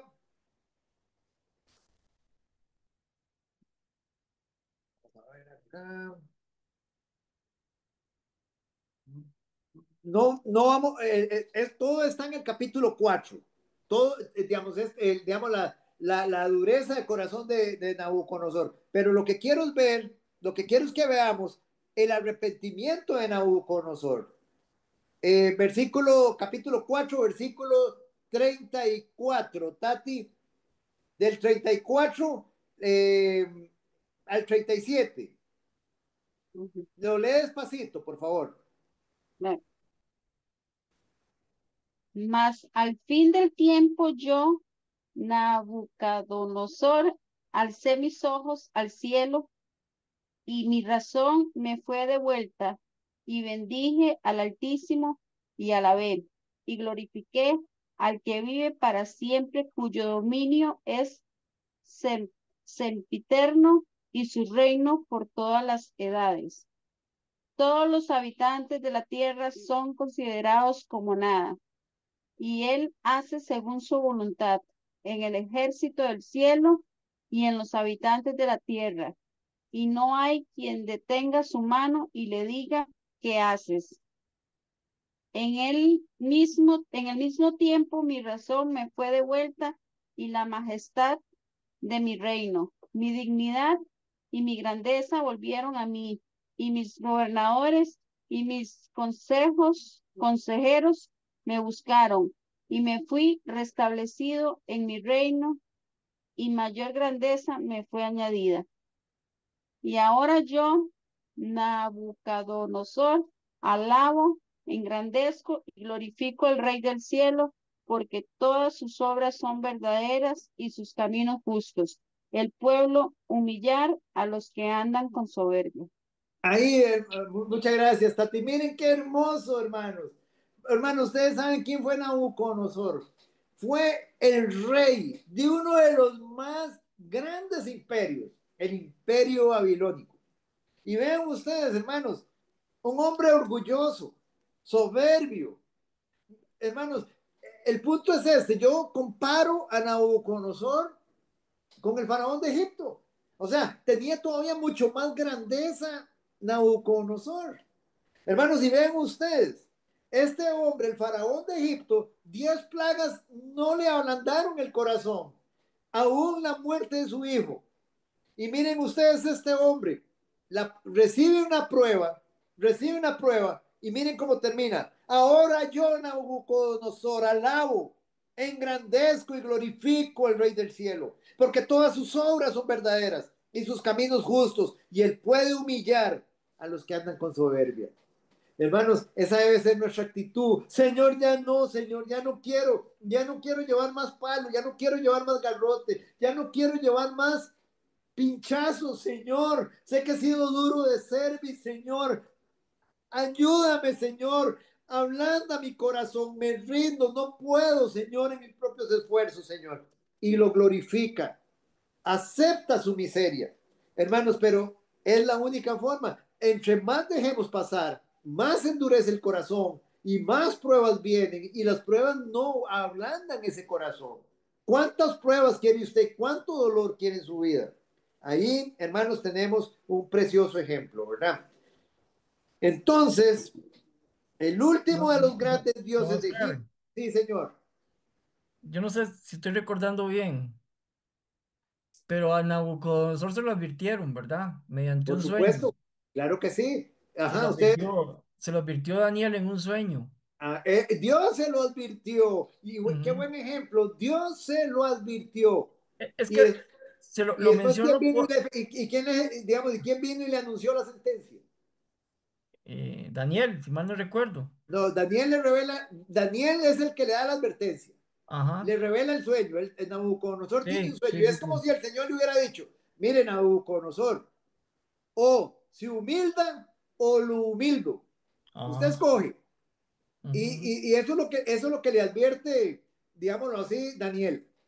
Pero como el hombre no hizo caso, y después dice, él se llegó y se jactó diciendo: todo esto lo he hecho yo, toda esta grandeza lo he hecho yo. ujú. Ajá, ¿qué pasó en ese momento? Un ángel descendió del cielo y le dictó la sentencia. Y Sí, sí, sí, quedó sí. Sí, sí, como es. por eso ya recordé, pero también quería mencionarlo porque ya a Faraón le advirtieron las ¿Sí? cosas. Claro. Él fue advertido. Éxodo 4:22 Él no puede alegar que a él no se le dijo, ¿verdad? se le dijo. Dios se lo dijo. Todo Dios se se lo lo dijo dijo el Señor. por medio de Moisés y por medio de Aarón. Exactamente, exactamente. Ahora les pregunto a ustedes, Dios nos advierte a nosotros. Sí, claro. Todo esto es advertencia para nosotros. Sí, sí, ¿Quieren verlo? ¿Quieren ver lo que Dios dice, que todo esto es advertencia para nosotros? Vamos a sí. Romanos para que lo vean ustedes mismos. Y nosotros no queremos hacerle caso al Señor muchas veces, hermanos. Aún como creyentes, hay veces dudamos. Vamos a Romanos 15. Don Edwin, Romanos 15, versículo 4. Dice así, porque las cosas que se escribieron antes para nuestra enseñanza se escribieron a fin de que por paciencia y la consolación de las escrituras tengamos esperanza. Ahí lo tienen. Porque las cosas que se escribieron antes para nuestra enseñanza. O sea, todo lo que hemos visto aquí es para nuestra enseñanza, para ponerla por obra. Pues nadie puede decir que no está advertido, que no está avisado. A fin de que por la paciencia y la consolación de las escrituras Tengamos esperanza, que no seamos sorprendidos. Ah, pero ese es un solo versículo. Ah, ese es solo uno que sale ahí. ¿Quieren otro? 1 Corintios capítulo 10. Ah, 1 Luis, Corintios, 1 Corintios capítulo 10, versículo 11. Doña Elisa,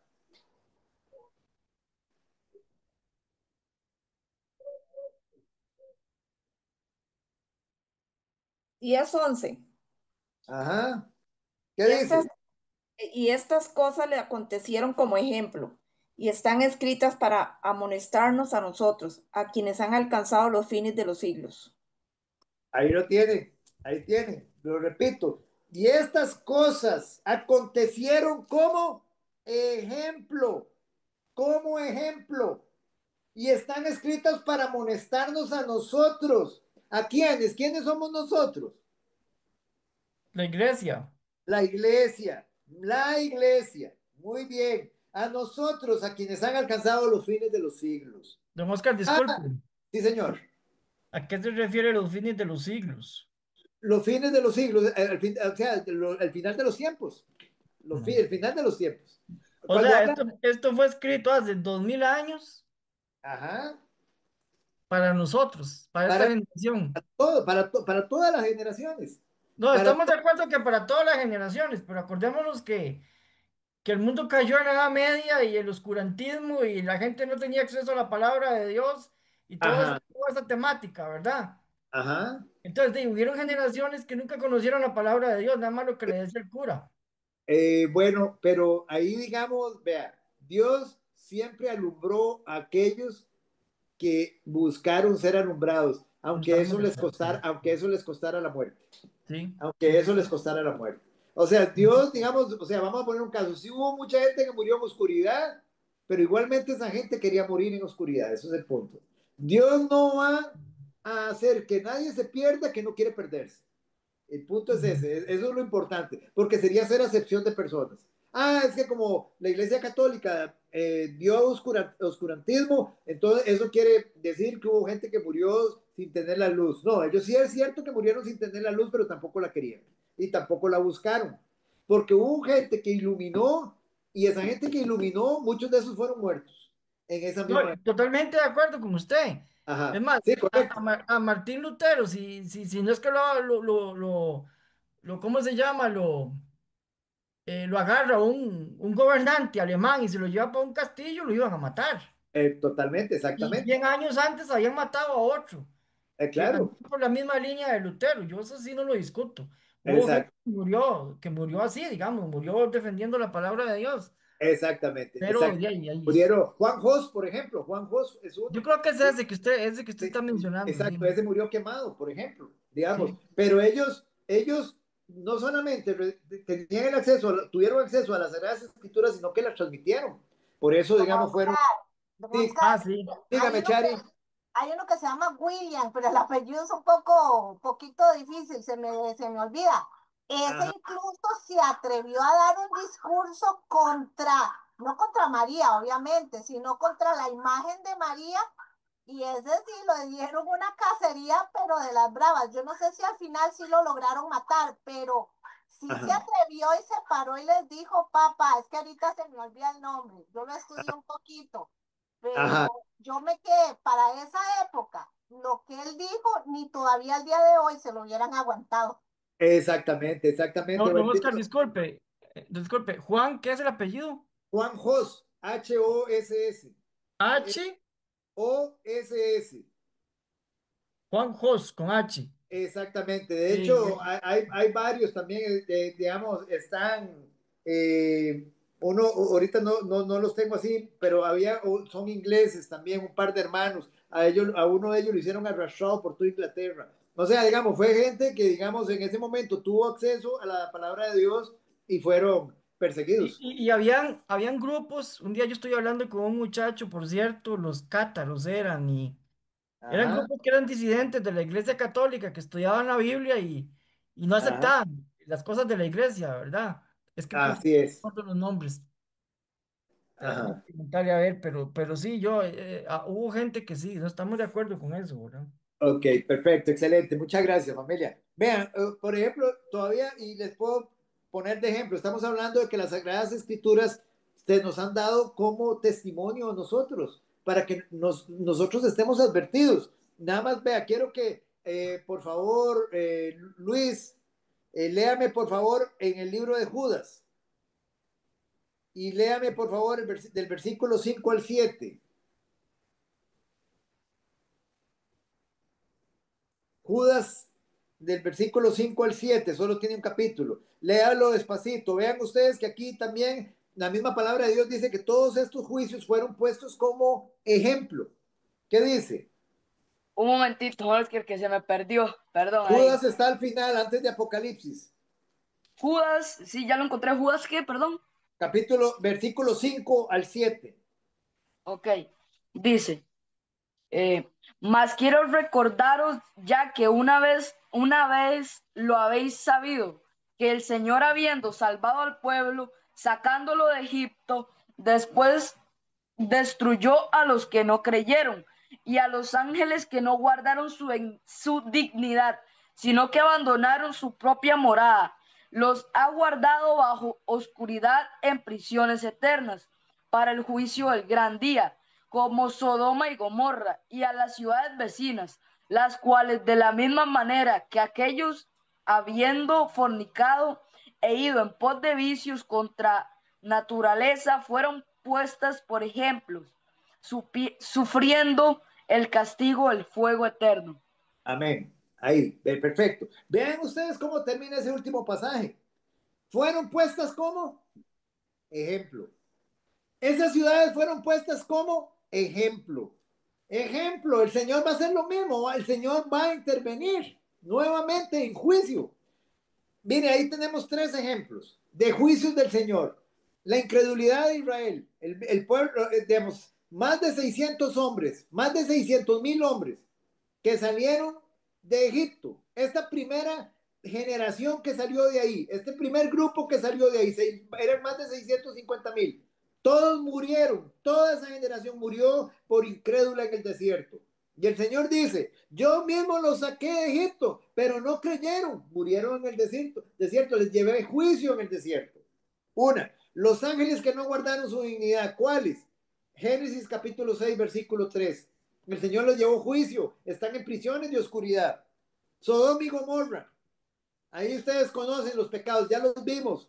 En en Ezequiel capítulo 16 están los pecados que ellos cometieron. Dice, fueron puestas por ejemplo, sufriendo el castigo. Entonces, hermanos, debería sorprendernos, digamos, que Dios traiga juicio por mi corazón endurecido. No, no debe sorprenderme. No debe, Dios lo va a hacer sobre todos aquellos impíos, sobre los tibios, sobre los religiosos. Dios va a traer juicio. Muy bien. Entonces, continuando acá, vemos que el último de los grandes dioses, como decíamos, de Egipto, fue puesto a prueba, juzgado y hallado falta de autoridad. Considerando todo esto, vemos que las plagas sobre Egipto, hermanos, no fueron al azar. Eso es algo muy importante. Dios no dijo ahí, ¿qué le mando? ¿Qué le mando? ¿Qué le mando? Granizo. ¿Qué le mando? ¿Qué le mando? No, ya lo vimos y lo vimos en detalle. ¿Sabe por qué era importante esto, hermanos? Para que vean que estamos delante de un Dios soberano, que está en control de todo, hermanos. Y eso me da a mí descanso, da descanso a mi alma. Como decía Charles Spurgeon, que la soberanía de Dios es la almohada sobre la cual descansa mi alma. Todo lo que me está pasando, todo lo que me pasa, descanso en Él, porque Él lo está permitiendo, que es para mi bien, sé que me ama, que está pasando el filtro de amor y que es para hacerme más como Él. A través de muchas tribulaciones, es como dice la palabra de Dios, entraremos al reino de Dios. Así que hermanos, para adelante, con ánimo. Nada de lo que nos pueda suceder escapa al control de Dios. Don Oscar, y también eso le pasó a Israel, ¿verdad? Exacto, exacto. Así es, así es. Entonces, estamos hablando que Dios es un Dios soberano, omnipotente, omnisciente, un Dios de lógica y orden. Envió cada una de las plagas para mostrar específicamente a los egipcios e israelitas que Él era más grande que todos los dioses de Egipto. En conjunto, y esto es bonito. ¿Qué veíamos ayer en el estudio de ayer domingo? Y en el del domingo anterior, vemos que la gracia de Dios es más poderosa, era más poderosa que la impiedad del apóstol Pablo. Un asesino, perseguidor de cristianos, blasfemo, lo tocó la gracia de Dios y lo transformó. Ayer veíamos a Samaria hechizada por este brujo, por este mago, Simón, por ese menandro que mencionamos, que no está en la Biblia, pero que la historia nos habla que fue el sucesor de Simón. ¿Y qué hizo la gracia de Dios? El Espíritu Santo rompió el poder del hechizo que le tenía esa ciudad, ese mago. Porque dice que todos, desde el más pequeño hasta el más grande, estaban asombrados, estaban fascinados, hechizados por ese mago. Se predicó la palabra. Muchas gracias, William Tyndall. Muy bien, muchas gracias, Chari. Este es otro hombre que también atravesó persecución precisamente por su fidelidad a Dios. Entonces, hermanos, el poder de la gracia de Dios no lo menospreciemos. Don Oscar, pero digamos un ejemplo. En el caso de Pablo, dice la misericordia de Dios llegó a Pablo, pero Pablo aceptó al Señor, ¿verdad? Correcto, exacto. ¿Qué No fue, pasa? no. Pero hay gente que no lo acepta, No, hay gente correcto. que lo rechaza. El mago Simón lo rechazó. Bueno, ahí es un ejemplo. Ese es un ejemplo. El mago Simón lo rechazó. Sí, Porque sí. es que y ahí es donde es importante que reflexionemos, hermanos. ¿Cuál es la motivación por la que usted busca a Cristo? ¿Cuál es la motivación? Yo le puedo decir cuál era la motivación del mago Simón. El mago Simón estaba detrás Sí, del poder con el que Felipe hacía las señales. Él estaba ujú. detrás del Espíritu Santo. Entonces no era detrás de Cristo, No, no. no era de la persona de Cristo, no era entendiendo el significado de su muerte, recibiendo la expiación, no, ni tampoco entendiendo la resurrección, no. Entonces, muchas veces, ¿por qué estoy yo en la iglesia? Un ejemplo, la gente, ¿por qué está la gente en la iglesia? Mucha gente está por los peces y los panes. Mucha gente llega a la iglesia, vamos a poner un caso, voy a ir a la iglesia para que Dios encontrar trabajo. Voy a ir a la iglesia porque tengo mi matrimonio destruido. Voy a ir a la iglesia para sanarme. Voy a ir a la iglesia por XX circunstancia, X prueba. Hermanos, mal motivo. O sea, está bien que nosotros lleguemos a la iglesia en un determinado momento por una situación de esa, pero no podemos quedarnos ahí. No podemos quedarnos ahí porque eso son añadiduras. Nosotros tenemos que ir tras el dador de las añadiduras, no por la añadidura. Sí, dígame, Chari. Pero es que me llama la atención lo sobre este hombre. Este hombre estaba atrás del poder, pero de lo que tenía Pablo, pero no exactamente porque yo también quisiera lo que Pablo tiene, pero la diferencia es que lo que él quería era el poder para negocio. Y en Eh, cor- realidad, y en realidad no queda muy lejano de lo que estamos viendo hoy en día, que están usando el nombre del Señor para negocio y hasta milagros y hasta para negocio. Este hombre, si de verdad en su corazón lo que hubieran dado detrás de Pablo, porque estaba amando lo que tenía Pablo, una cosa es, pero otra es por lo que su corazón lo estaba deseando. Exactamente, y muy bien, Chari. Es detrás de Felipe, acuérdese. Detrás de Felipe. Él estaba detrás de Felipe. Pablo todavía no ha aparecido en escena, aparece en el próximo capítulo. Perdón, Pero perdón. no, tranquila, no se preocupe. Estaba detrás de Felipe, detrás del poder con el que Felipe, digamos un ejemplo, con el que detrás del poder con el que Felipe hacía las señales y los prodigios. Él, eso era para negocio, para sus artes mágicas. Igual, entonces, una mala motivación de corazón. Ese es el punto que usted dice y es exactamente detrás de, ahí se encierra el evangelio de la prosperidad. Don Exactamente. Oscar, Lo que usted está mencionando. Sí, dígame, don Juan Carlos. ustedes un día de estos subieron un video sobre la cruz era Billy Graham, el que estaba predicando. No Ajá, sé si se correcto. acuerda. Es un video bellísimo sobre la cruz. Ajá, no era uno de morir a uno mismo.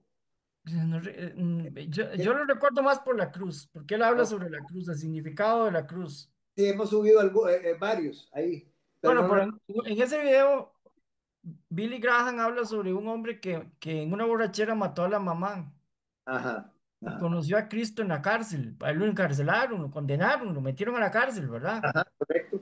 Y él conoció a Cristo en la cárcel, ¿verdad? Y cuando salió de la cárcel, él siguió estudiando la Biblia, siguió congregándose, ¿verdad? Y llegó a ser pastor de una iglesia. Bendito Dios, bendito Sí, Dios. la misericordia de Dios, o sea, cuando la persona se abre a Dios, Estoy Dios hace. pensando en el negro o el blanco. Este es medio naranja Luisito, y me el cierra blanco. el Los micrófono, por otros favor, dije negro. Luisito. Allá te Y metí. se mete la conversación ahí. Ahí, gracias, Luis.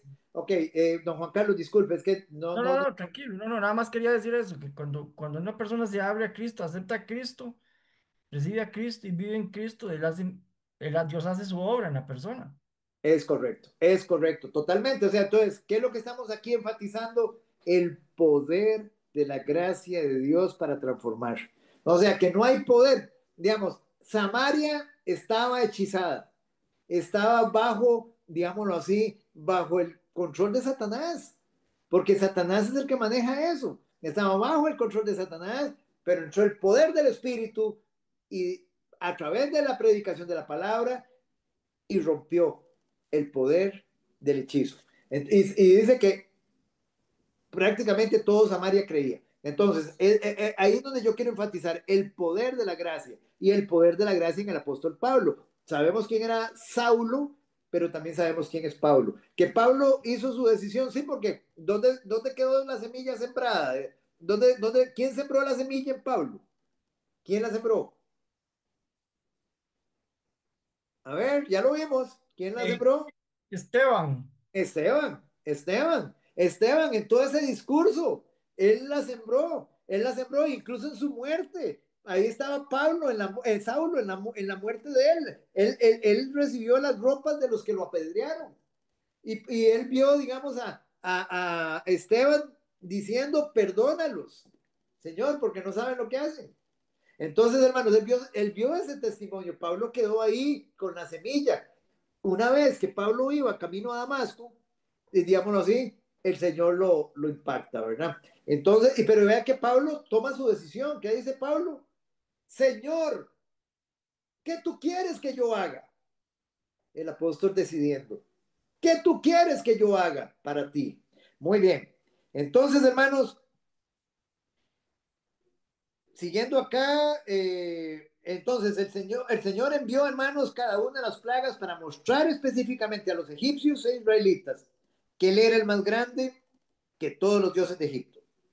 En conjunto, las 10 plagas provocaron una derrota total del faraón y de todo el panteón egipcio. ¿Ustedes saben lo que es un panteón religioso? Es que nosotros estamos acostumbrados a llamarle panteón antes los viejillos le decían, ahí anda el panteonero, ese va allá, ahí al panteón, o sea, al cementerio, pero el panteón se refiere, digamos, a todo el conjunto de dioses de un pueblo, de una nación. Por ejemplo, estaba el panteón griego, el panteón romano, con todos sus dioses romanos, con todos sus dioses griegos. Aquí estamos hablando que el Señor le llevó juicio a todo el panteón egipcio, a toda la religión egipcia, por medio de las plagas. Esta fue una guerra verdaderamente épica entre el Dios verdadero y las fuerzas demoníacas de la oscuridad. Recuérdense lo que dijimos ayer, hermanos. Solo existen dos poderes espirituales. Solo existen dos poderes. Dios y Satanás. Y el poder de Satanás subordinado a lo que Dios le quiera dar. Entonces, si usted no le está pidiendo al Dios verdadero, usted le está pidiendo a Satanás. ¿Estamos de acuerdo? Ese es el punto.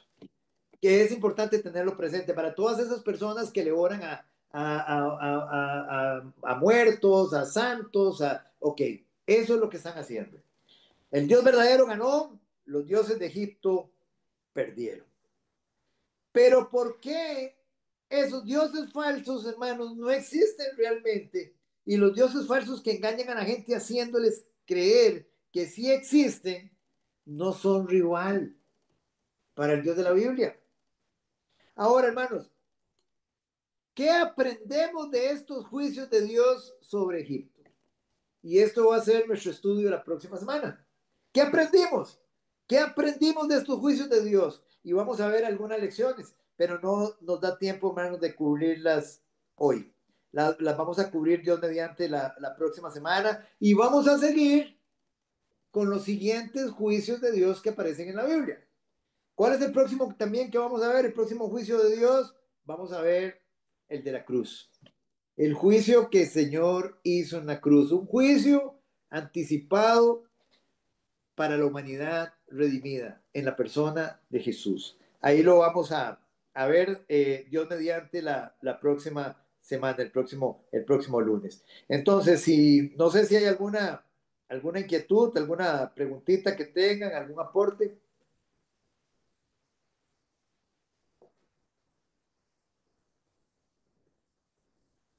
Sí, don Edwin. No, no, solamente darle gracias a Dios que entró Luisito al grupo. Qué bueno. Perdón. Luisito, gracias a Dios que entró al grupo. Bienvenido. Ah, sí. Bendito Dios, qué bueno. Así es. Que el Señor recompense su esfuerzo en el nombre de Jesús. Amén, Oremos, amén. familia. Gracias. Oremos. Padre, en el nombre que es por sobre todo nombre, en el nombre de nuestro Señor Jesucristo, en esta preciosa noche que tú nos regalas, Señor. Queremos darte las gracias, Señor, por revelarte a nuestras vidas, Señor, como el Dios omnipotente, como el Dios soberano, como el Dios omnisciente. Oh, precioso llamado Señor, gracias, Señor, porque podemos descansar en ti. Podemos, Señor, echar todo sobre ti, Señor. Y sabemos, Señor, que esto nos da esperanza, esto nos da confianza, esto nos da reposo. El saber, Señor, que no hay absolutamente ninguna prueba por la que estemos pasando, que no podamos descansar en ti, porque todas son permitidas por ti, Señor. No tenemos excusa para lamentarnos, Señor. Tu palabra dice que si nos vamos a lamentar, que nos lamentemos por nuestro pecado, porque es la única queja que tú aceptas, Señor. Y gracias por ello, Señor. Gracias por ello, Señor. Porque sabemos, Señor, que a través de esa confianza, Señor, tú tratas con nuestras emociones. Tú aumentas nuestra fe. Oh, precioso llamado Señor, tú nos libras de afanes y de ansiedades, humillándonos ante tu poderosa mano. Gracias, amado Señor. Igualmente nos libras de dudas y de temores, de incredulidad, de todo descontento, Señor. Nos das contentamiento cualquiera que sea nuestra situación. Gracias, Señor. Gracias, amado Señor. Ayuda en el poder de tu precioso y santo Espíritu, Señor. Ayuda a mis hermanos, Señor, a retener, a creer, a poner por obra tu palabra, Señor. Y a llevarla, Señor, a aquellos que no conocen, Señor. No necesitamos de una campaña de evangelismo para darte a conocer, Señor. Donde quiera que estemos, debemos manifestarte a ti, Señor. Todo lo que tú eres, Señor. Todo lo que tú has hecho. Todo lo que tú representas para nosotros y todo lo que tú seguirás haciendo, Señor. Derrama tu gracia poderosamente sobre cada uno de mis hermanos, Señor. Llénanos de esa paz que sobrepasa todo entendimiento, Señor. Dale sabiduría, dale entendimiento, Señor. Fortaleza en el nombre que es por sobre todo nombre, Señor. Bendice sus hogares. Y gracias una vez más, Señor, en el nombre que es por sobre todo nombre, oramos en esta noche. Amén y amén.